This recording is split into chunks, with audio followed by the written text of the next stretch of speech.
Buenos días, hermanos. Es bueno estar en la casa de Jehová otro domingo y estudiar su palabra, en particular después de los eventos de ayer y el conflicto en nuestro país y todos los problemas que vemos alrededor de nosotros en la palabra de Dios. Vemos también muchos problemas en el reino de Israel. Así ha sido, siempre así será. Pero Jehová es el Dios de todo, es soberano sobre todo.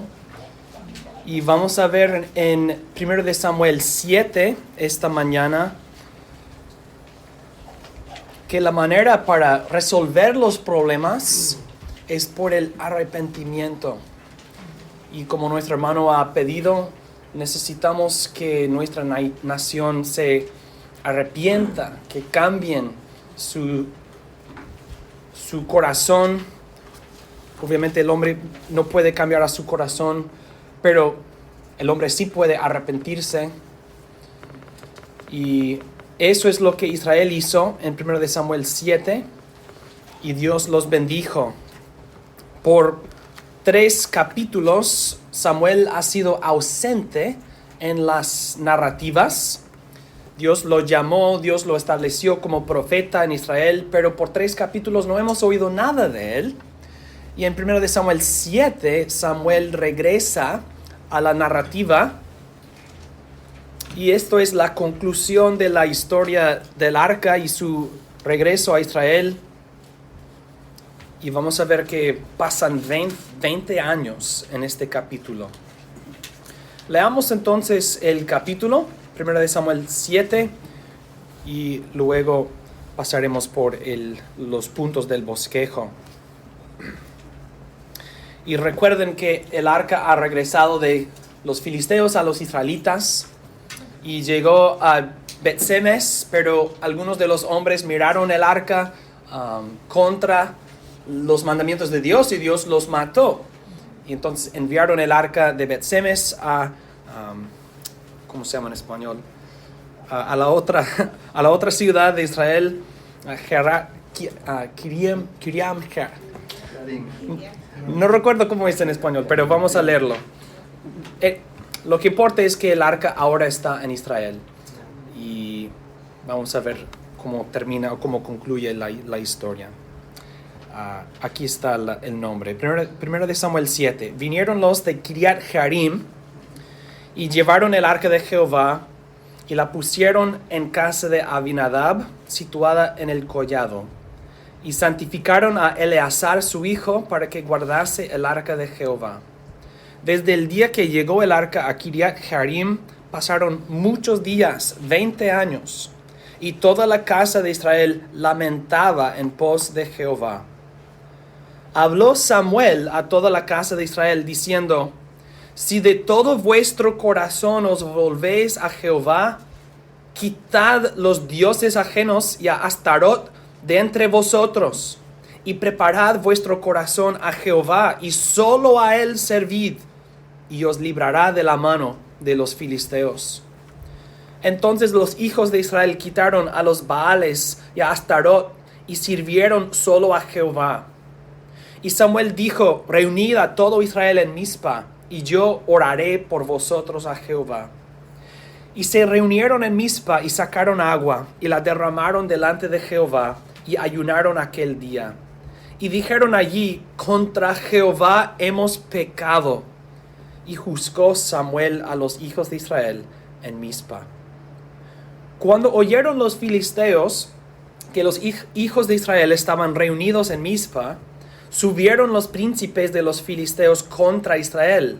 Y al oír esto, los hijos de Israel tuvieron temor de los filisteos. Entonces dijeron los hijos de Israel a Samuel: no ceses de clamar por nosotros a Jehová nuestro Dios, para que nos guarde de la mano de los filisteos.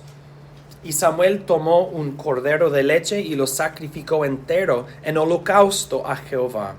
Y clamó Samuel a Jehová por Israel, y Jehová le oyó. Y aconteció que mientras Samuel sacrificaba el holocausto, los filisteos llegaron para pelear con los hijos de Israel. Mas Jehová tronó aquel día con gran estruendo sobre los filisteos y los atemorizó, y fueron vencidos delante de Israel. Y saliendo los hijos de Israel de Mizpa, siguieron a los filisteos, hiriéndolos hasta abajo de Bet-car. Tomó luego Samuel una piedra, y la puso entre Mizpa y Sen, y le puso por nombre Eben-Ezer, diciendo: hasta aquí nos ayudó Jehová. Así fueron sometidos los filisteos, y no volvieron más a entrar en el territorio de Israel. Y la mano de Jehová estuvo contra los filisteos todos los días de Samuel. Y fueron restituidas a los hijos de Israel las ciudades que los filisteos habían tomado a los israelitas, desde Cron hasta Gat. E Israel libró su territorio de mano de los filisteos, y hubo paz entre Israel y el amorreo.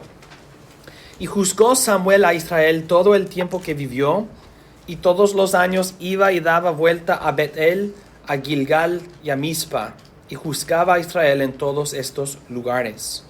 Después volvió a Ramá, porque allí estaba su casa, y allí juzgaba a Israel, y edificó allí un altar a Jehová.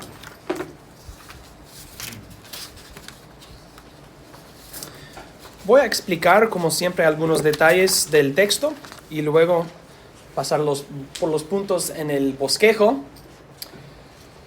Y vemos que el capítulo empieza con la llegada del arca a Kiriat Jearim, en la casa de Abinadab.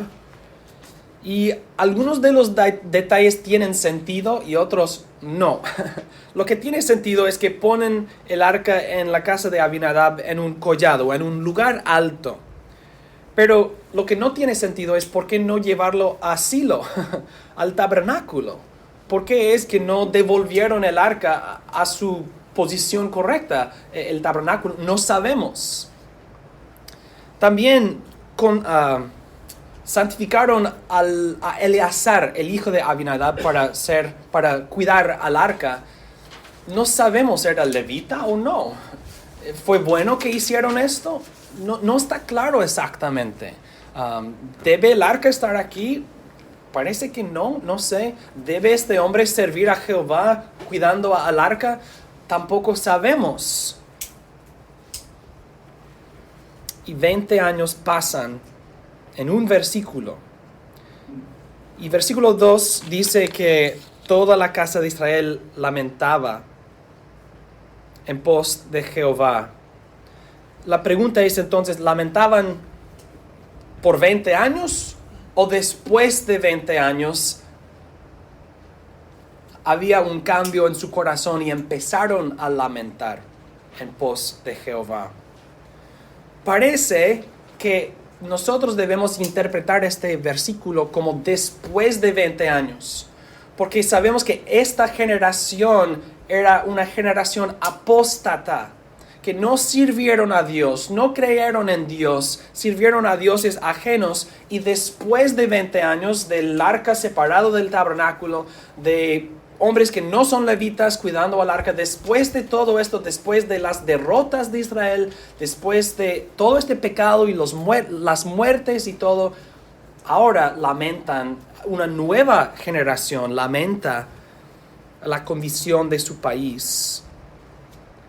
Pero si lamentaron por 20 años o si lamentaron después de 20 años, no cambia el hecho que después de 20 años Samuel los dirigió como un líder, como profeta de la nación. Samuel les predicó, Samuel les habló, les guió al arrepentimiento. Por 20 años no había reconciliación. No había reconciliación. Y ahora Samuel les va a dirigir a reconciliarse con su Dios, Jehová.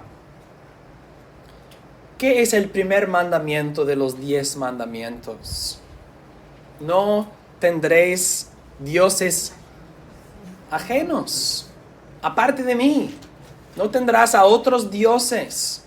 Entonces Samuel les dirige a paso número 1, mandamiento número 1 de los 10 mandamientos. Y recuerden que los 10 mandamientos eran el corazón del pacto que Dios había hecho con ellos por medio de Moisés.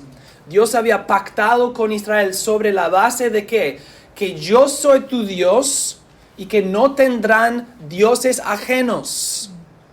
Entonces Samuel, como profeta fiel, les guía, les dirige al pacto mosaico, a la ley de Jehová, al primer mandamiento, y les dice, si quieren reconciliarse con Jehová, es necesario que se aparten de los dioses ajenos, que repudien los dioses ajenos de entre ustedes.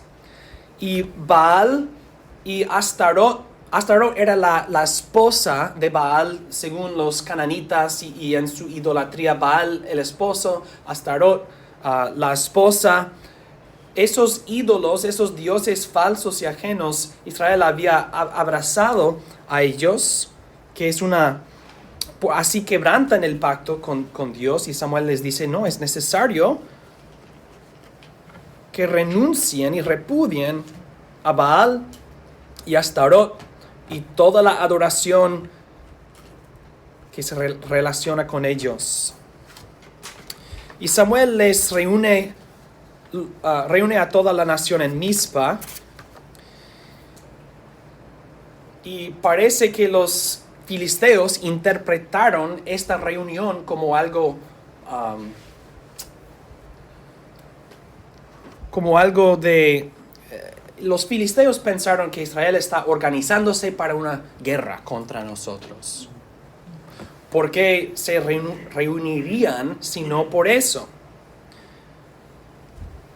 Y parece que por 20 años los filisteos habían dejado a Israel, porque ellos también habían aprendido su lección. Jehová había matado a muchos filisteos en varias de sus ciudades por el arca, y ellos no habían atacado a Israel, pero ahora, después de este tiempo, al ver a la nación reunida, los filisteos atacan.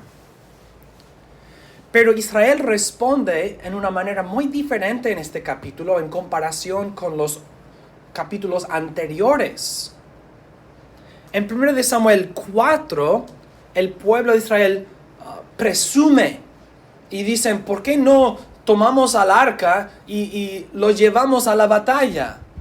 ¿Por qué no usamos el arca para vencer a nuestros enemigos? Son presuntuosos. Pero en capítulo 7, la gente humildemente pide que Dios los salve. Están pidiendo. Versículo 8. Entonces dijeron los hijos de Israel a Samuel, no ceses de clamar por nosotros a Jehová nuestro Dios para que nos guarde de la mano de los filisteos. Ellos no presumen, sino piden que Dios los bendiga y los proteja y los guarde. Eso es muy diferente de capítulo 4. Israel se apartó de sus dioses ajenos, Israel se ha arrepentido, Israel se ha reconciliado con Dios y Jehová los bendice. Jehová lucha para ellos, así como Dios había prometido. Por ejemplo, en Levítico capítulo 26, versículo 8.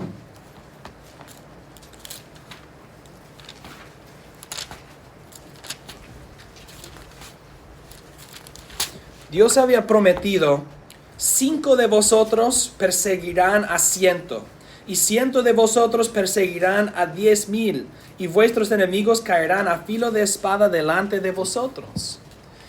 Dios había prometido en su pacto, yo lucharé para ustedes de tal manera que cuando ustedes luchan, tus enemigos no podrán sostenerse. Eso fue Levítico 26, 8.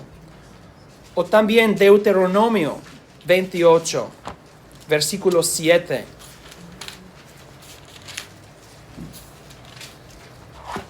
Que dice, Jehová derrotará a tus enemigos que se levantaren contra ti. Por un camino saldrán contra ti y por 7 caminos huirán de delante de ti. Y Ana, en 1 Samuel 2,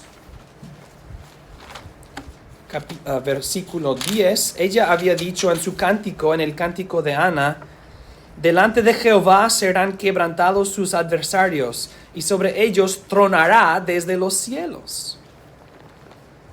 Entonces, en el pacto que Dios había hecho con Israel por medio de Moisés, Él había prometido: si yo soy tu Dios, yo lucharé para ustedes. Yo lucharé. Tus enemigos vendrán por un camino, saldrán por 7. Yo tronaré. O como dijo Ana, Jehová tronará sobre tus enemigos. Y eso es lo que pasa. Israel se arrepiente, Israel se reconcilia con Dios, y Dios luchó para su pueblo. Israel entonces recupera sus ciudades que habían perdido, y Samuel levanta una piedra que se llama Eben Ezer, y Eben significa piedra, y Ezer significa ayuda, la piedra de ayuda. Y Samuel explica en versículo 12, hasta aquí nos ayudó Jehová.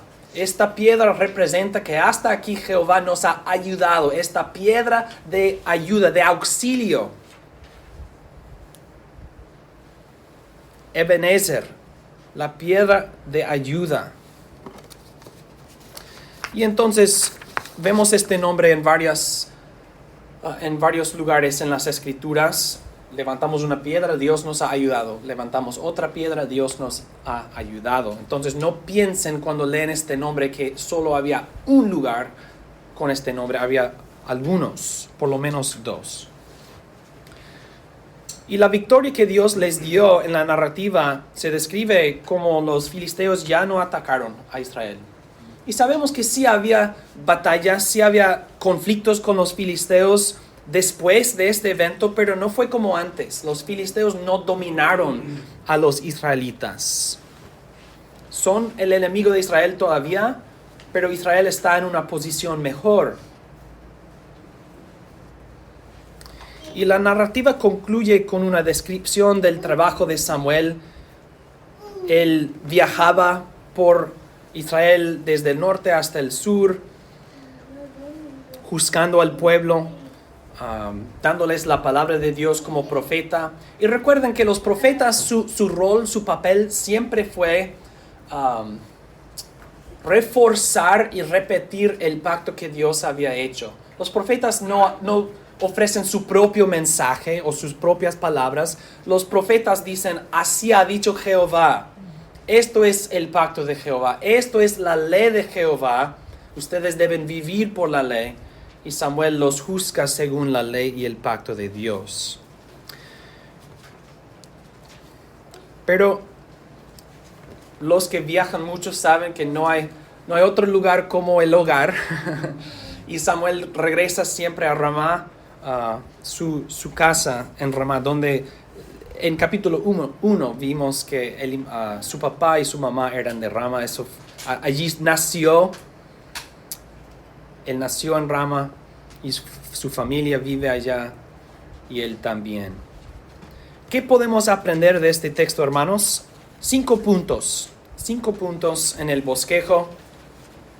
En primer lugar, vemos el poder del arrepentimiento. El poder del arrepentimiento. Si lees 1 de Samuel, desde capítulo 1 hasta capítulo 7, si lees todos estos capítulos en una lectura, capítulo 7 es como aire fresco. Aire fresco. Porque hasta aquí, solamente Ana y Samuel han sido humildes y fieles en la narrativa. La familia de Elí eran infieles y desobedientes. Israel en general han sido arrogantes, soberbios, infieles, desobedientes. Miles están muertos por su pecado. Pero después de 20 años de apostasía, después de años de adorar a Baal y Astoret, Dios ha cambiado el corazón del pueblo. Dios los ha reconciliado consigo mismo. Ellos lamentan su pecado, lamentan su separación de Dios, se humillan delante de Jehová, piden la ayuda de Dios, Y vemos su arrepentimiento en los versículos 3 y 4.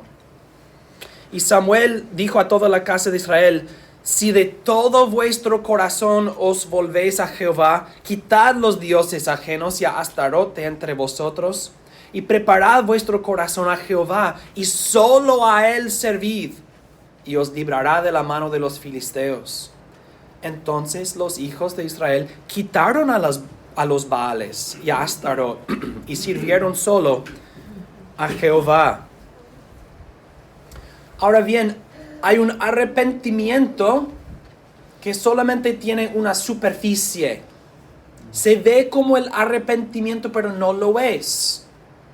El arrepentimiento que es solamente un remordimiento, pero nada más, no es el arrepentimiento verdadero. El arrepentimiento verdadero sí incluye el remordimiento, pero también las obras que acompañan el arrepentimiento verdadero, un arrepentimiento práctico.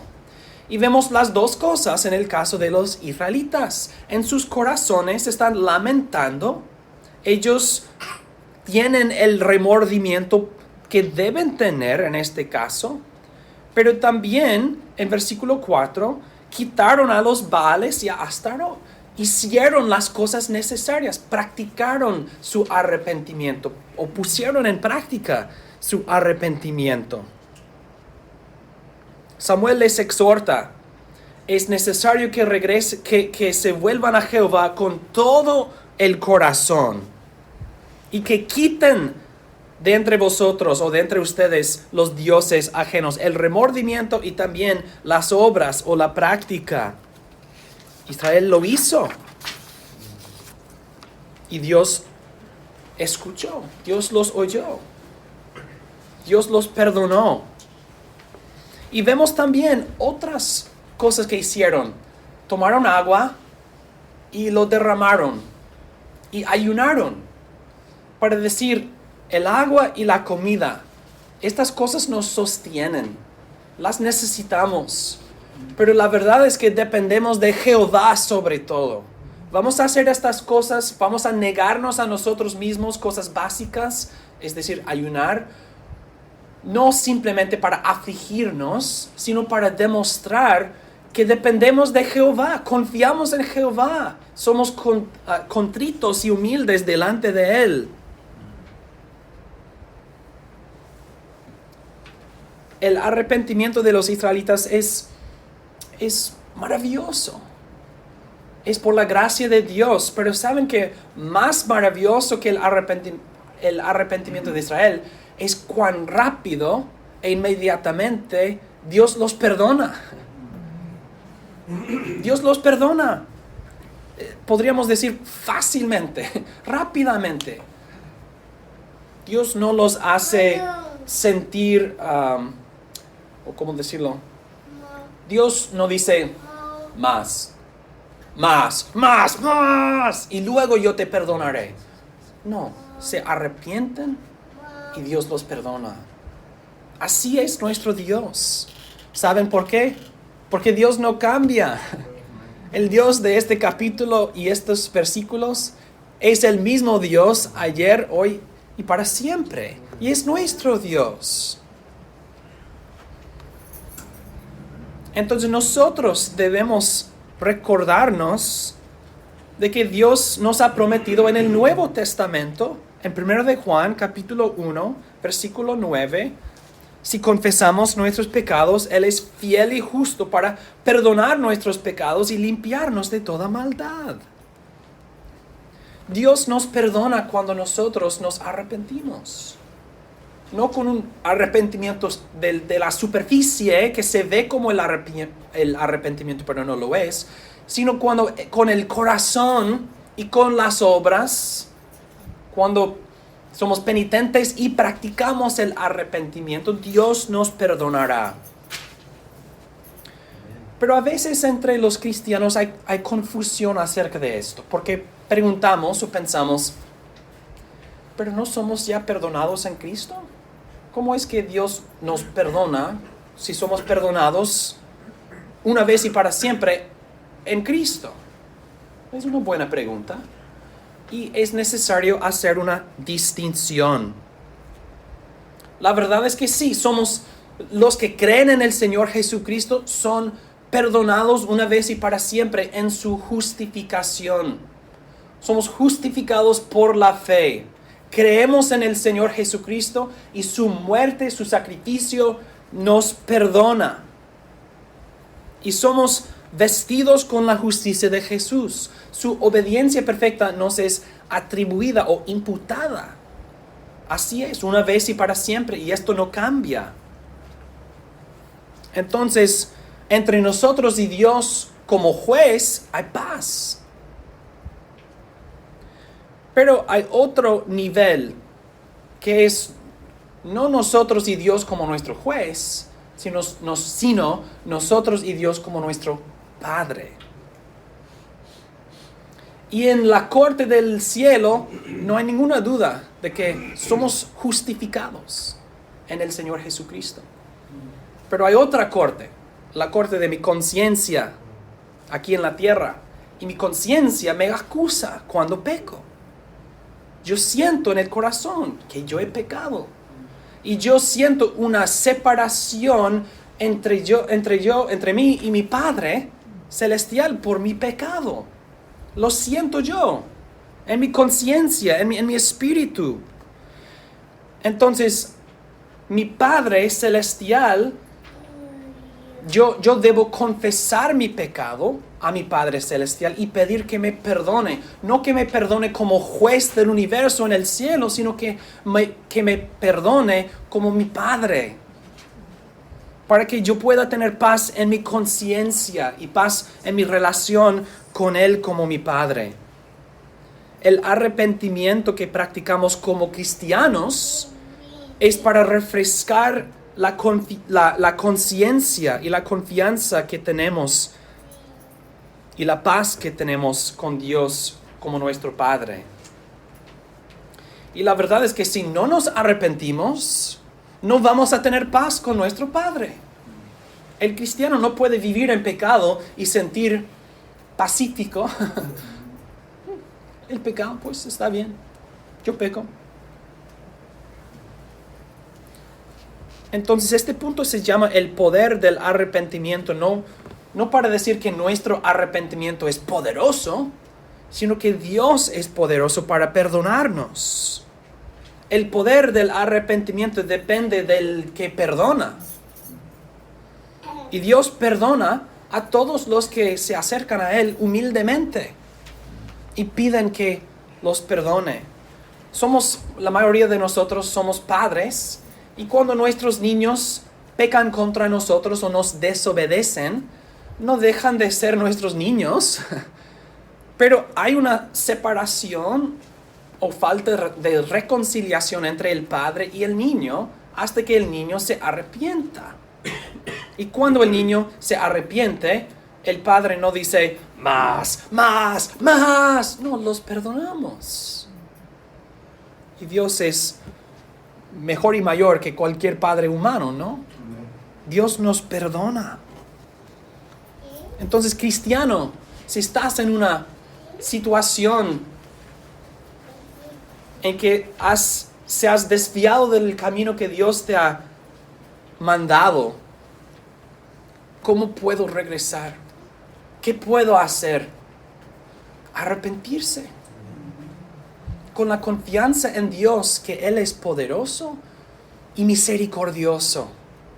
Y como un Padre tierno y misericordioso, Él nos perdonará si nosotros nos humillamos delante de Él con todo el corazón, con más que el remordimiento, sino también con las obras que acompañan al arrepentimiento verdadero, y nos apartamos de los dioses ajenos en nuestras vidas. Pero no pienses que puedes seguir viviendo en el pecado y sintiendo un cierto remordimiento y decir que esto es el arrepentimiento. No lo es. Es un arrepentimiento incompleto. El remordimiento, sí. Pero el apartarse del pecado, no.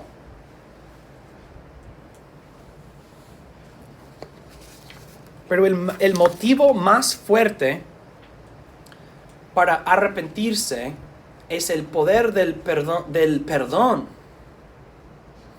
El poder del arrepentimiento proviene del que perdona. Y Dios, nuestro Padre Celestial, nos perdonará si nos humillamos delante de Él, si confesamos nuestro pecado y abandonamos a nuestro pecado. Él es fiel y justo para perdonar nuestros pecados y limpiarnos de toda maldad. Que no es ser salvo otra vez, sino reconciliarnos con nuestro Padre Celestial en la conciencia. Segundo, vemos el poder del sacrificio.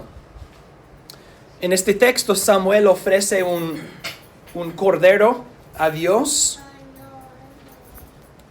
como parte del arrepentimiento de Israel.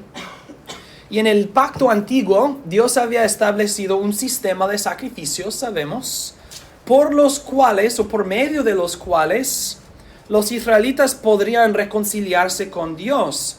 Dios les había prometido una vida bendecida en la tierra de Canaán. Pero Dios les había mandado que sean santos, que su pueblo santo vive en esta tierra santa. Por su desobediencia, los israelitas se hacen inmundos, no son santos. ¿Son expulsados inmediatamente de la tierra? No, porque había una manera para reconciliarse, para purificarse. Y Dios había establecido que por la sangre de un víctima, por la sangre de un sustituto, por la sangre de un sacrificio, ustedes pueden limpiarse de su inmundicia. Ustedes pueden restaurar su santidad y así seguir en mi tierra y en mi pacto y en mi bendición. Hemos dicho que el poder del arrepentimiento verdaderamente depende del poder del que perdona. Y Dios ha ordenado que Él perdonará cuando nosotros ofrecemos un sacrificio aceptable en nuestro lugar. Dios aceptará un sacrificio puro y perfecto, sin mancha e inocente. ¿Por qué es que podemos acercarnos a Dios y pedir el perdón cuando nos arrepentimos? Porque nosotros ofrecemos un sacrificio junto con nuestro arrepentimiento. ¿Y cuál es? Es el Cordero verdadero, el Señor Jesucristo. Sin mancha, inocente, obediente. Como dijo el apóstol Pedro, fuisteis rescatados con la sangre preciosa de Cristo, como de un cordero sin mancha y sin contaminación. Dios aceptó el sacrificio de Samuel y perdonó a Israel. ¿No aceptará Dios aún más a su Hijo precioso, quien lo envió para hacer un sacrificio, para hacer un cordero? Claro que sí.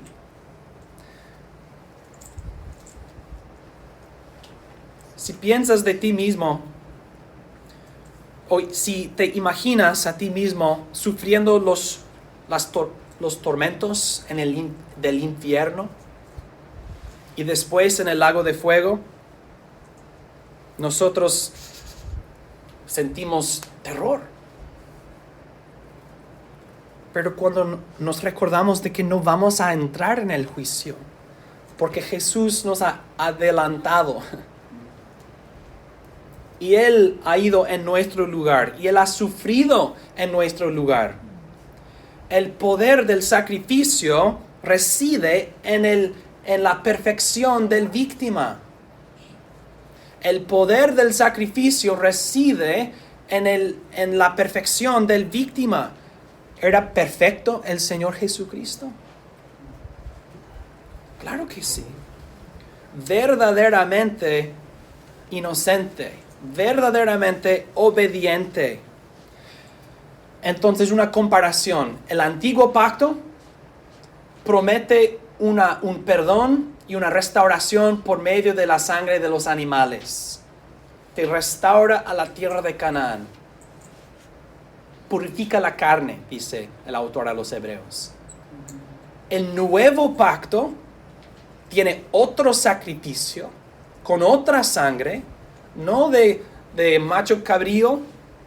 no de cordero, sino del Señor Jesucristo.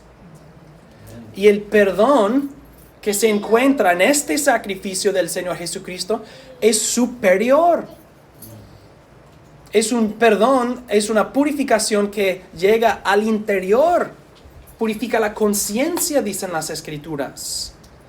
El poder del sacrificio reside en la perfección del víctima. Jesús era perfecto y entonces el perdón que recibimos en el nuevo pacto, en la sangre del Señor Jesucristo, es infinitamente superior. Y el poder del sacrificio de Cristo es infinito. ¿Y cuánto tiempo dura el sacrificio de Cristo? Porque si te purificas con la sangre de un animal, ¿qué pasa? Necesitas otro animal. Y otro animal, y otro animal, y otro animal.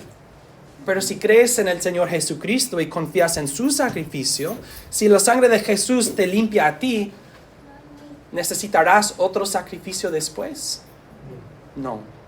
Una vez y para siempre somos santificados y limpiados y purificados por el Señor Jesucristo.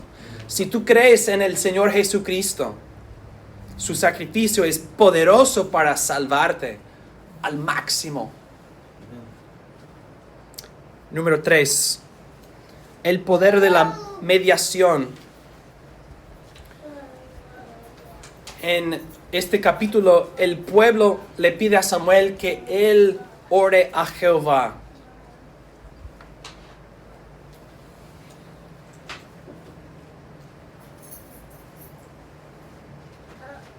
En versículo 8, dijeron los hijos de Israel a Samuel: no ceses de clamar por nosotros a Jehová nuestro Dios.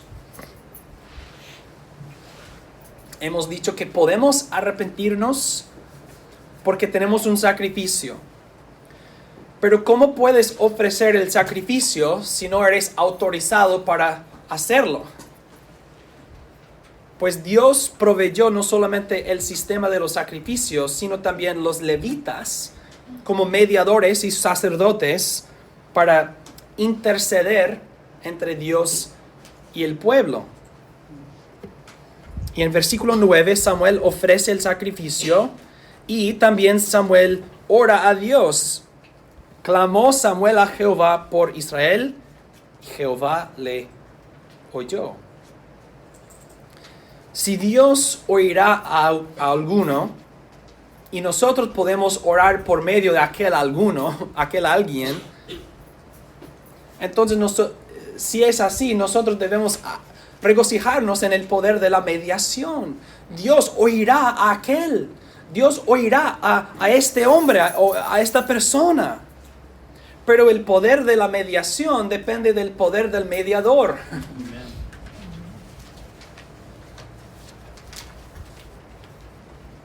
Una vez más, encontramos la perfección del Señor Jesucristo. El Padre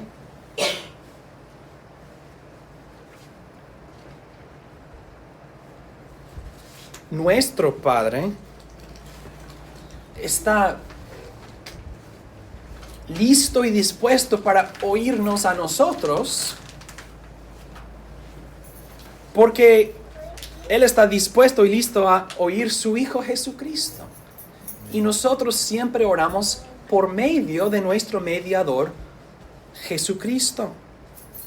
Dios no puede amar a Jesús más. Es decir, Dios ya lo ama al máximo.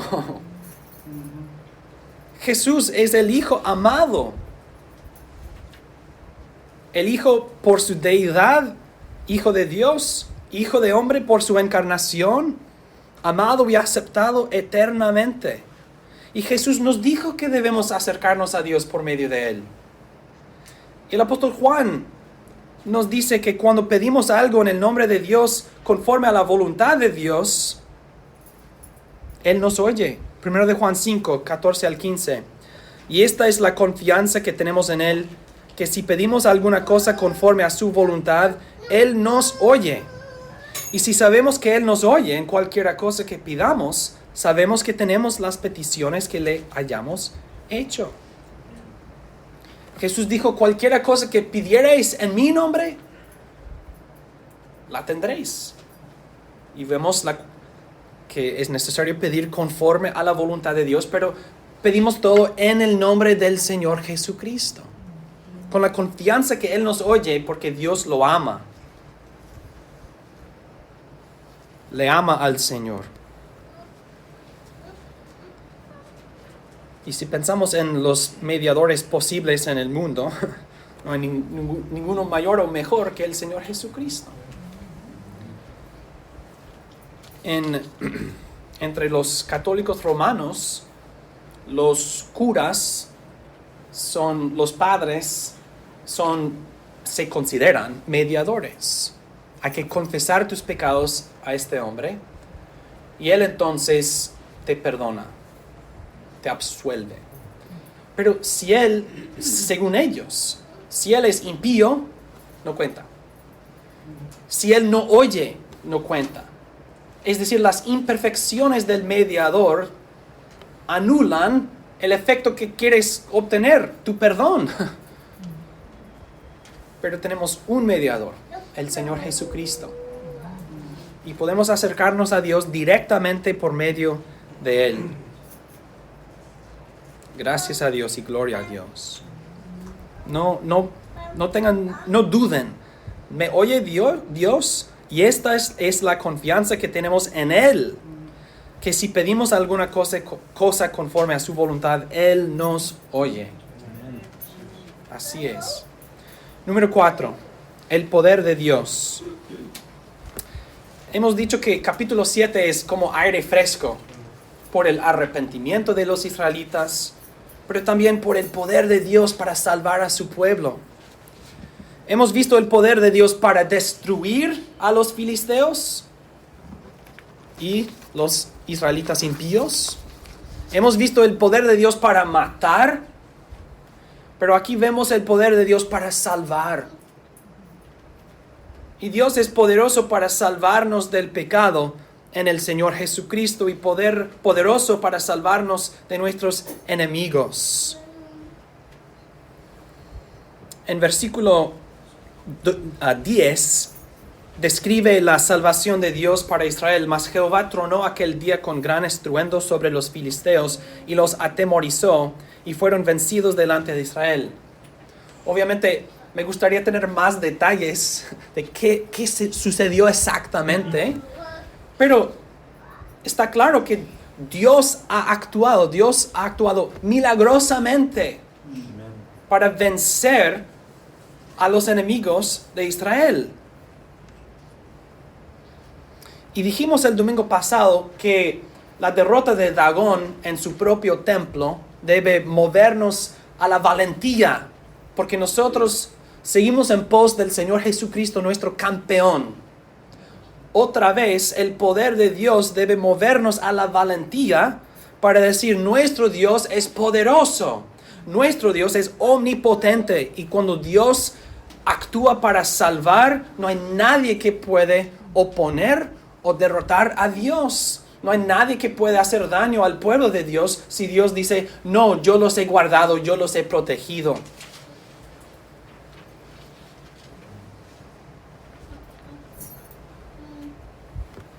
Y sabemos, hermanos, que lo peor que nuestros enemigos pueden hacer contra nosotros, ¿cuál es? Destruir nuestro cuerpo. Lo peor que pueden hacer es hacer morir al cuerpo del cristiano. Pero Jesús ya derrotó la muerte. Entonces lo peor que pueden hacer es trasladarnos al cielo. Jesús ya ganó. El poder de Dios ya ha tronado en la crucifixión y la resurrección de Jesús. Y nuestros enemigos ya han salido por 7 caminos en confusión. Y los filisteos ya no pueden atacar más a Israel. Pueden afligir y también pueden atacar, pero no pueden conquistar. Nuestros enemigos en este mundo nos afligen y nos atacan, pero no nos pueden derrotar, no nos pueden esclavizar, no nos pueden conquistar.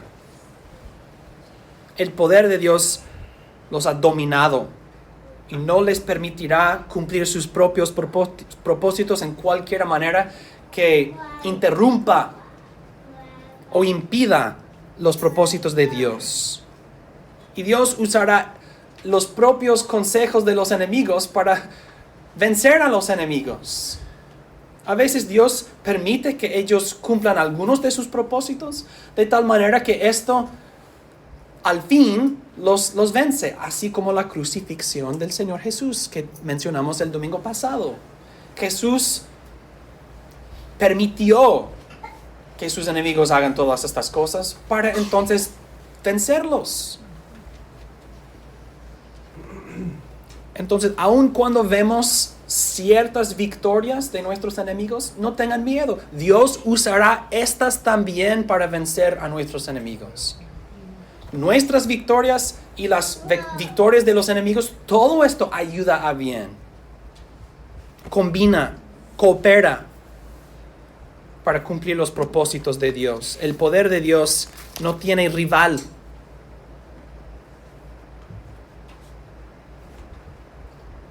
El poder de Dios no tiene oposición. Y el poder de Dios actúa para su pueblo y somos su pueblo, si creemos en el Señor Jesucristo. Finalmente, número 5, el poder de la memoria. Samuel levantó una piedra y lo llamó Ebenezer, la piedra de auxilio o de ayuda. Y nosotros usamos piedras o fotografía, libros y otras cosas para recordar a los familiares y las personas del pasado. Y es bueno tener estos recuerdos y memorias. Y también nosotros cada año celebramos lo que Dios ha hecho en nuestras vidas en el servicio de acción de gracias. Cada noviembre los hermanos se ponen de pie y dicen: Dios ha hecho esto en mi vida, Dios ha hecho esto. Hasta aquí me ha ayudado Jehová. Recordamos las obras de Jehová para bendecirnos y ayudarnos. Eso es bueno. Y hay muchas iglesias en la historia del mundo que tienen como placas y cosas para recordar, para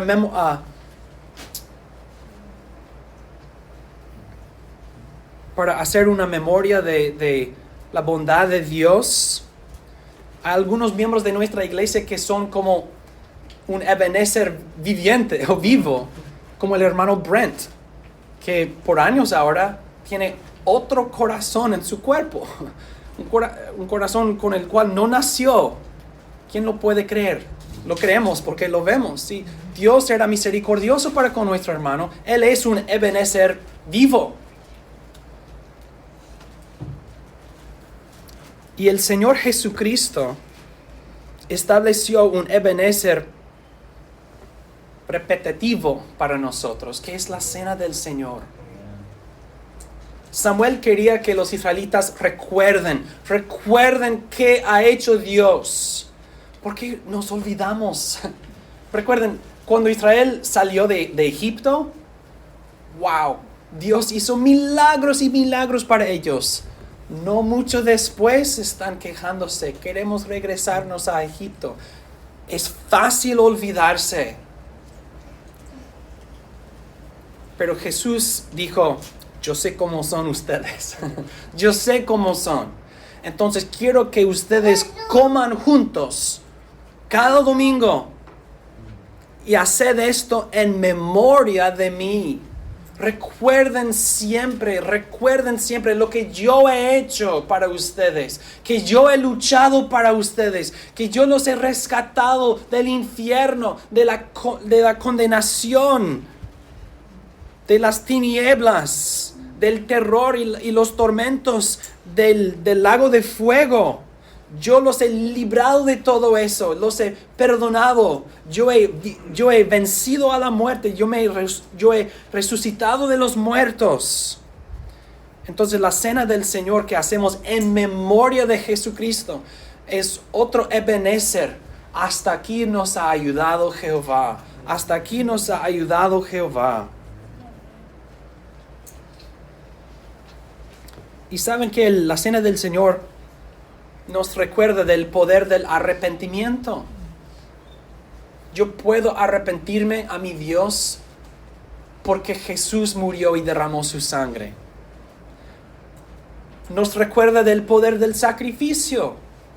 Su cuerpo y su sangre, que es un sacrificio para nosotros. Nos recuerda del poder de la mediación. Él murió como víctima y victor, como sacerdote y sacrificio. Nos recuerda del poder de Dios para luchar para nosotros y vencer a nuestros enemigos. La cena del Señor, la Santa Cena, es una memoria poderosa que necesitamos todos los domingos para poner frente a los ojos siempre a nuestro Señor Jesucristo y no olvidarnos de Él, porque Él es la fuente de toda bendición, hermanos. Entonces, así como los israelitas dijeron, así nos ha ayudado Jehová, y levantaron por medio de Samuel esta piedra Ebenezer, la cena del Señor es para nosotros otra memoria, otro recordatorio de lo que Dios ha hecho para nosotros. ¿Y cuál es nuestro deber?